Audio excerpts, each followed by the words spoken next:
भगवद गीता के अनुसार इंसान की बर्बादी के 3 बड़े कारण।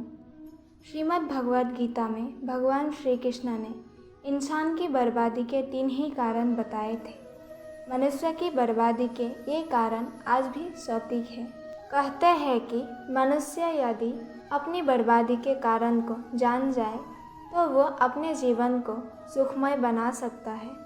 गीता में भगवान श्री कृष्ण ने बर्बादी के इन 3 कारणों पर विशेष बोल दिया है। भगवद गीता के बताए गए मनुष्य की बर्बादी के ये 3 कारण आज हर मनुष्य को जानना चाहिए।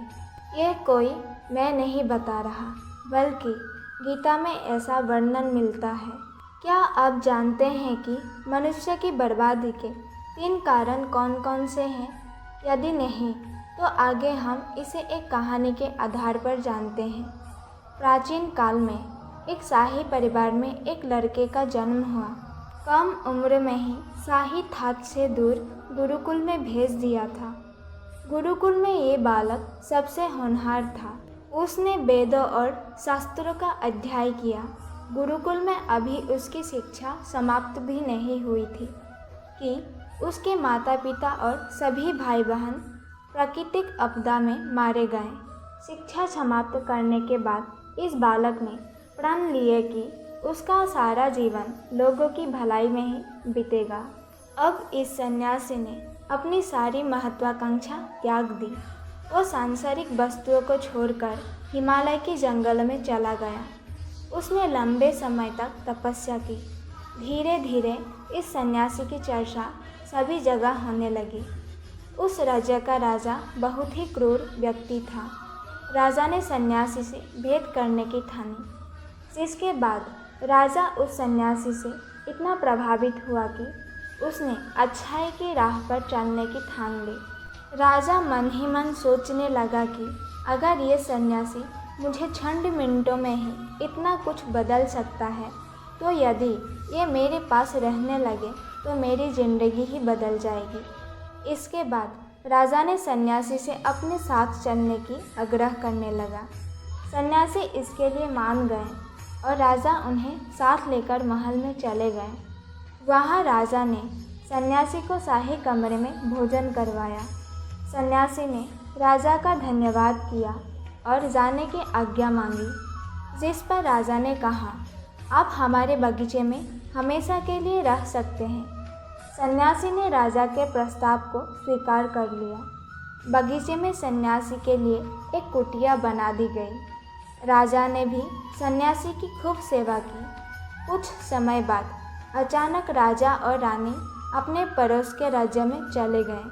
साथ ही एक सेवादार को सन्यासी की सेवा के लिए बोल गए, लेकिन सेवादार बीमार पड़ गया और अगले दिन से आया ही नहीं।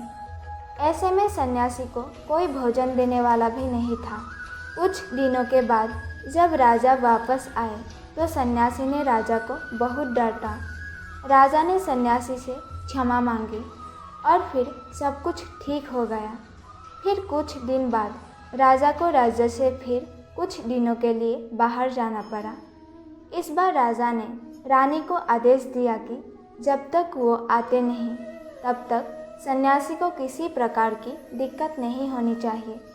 जिसके बाद रानी हर रोज़ भोजन पकाकर सन्यासी को भेज देती। एक दिन रानी नहाने के लिए गई और सन्यासी को भोजन देना भूल गई।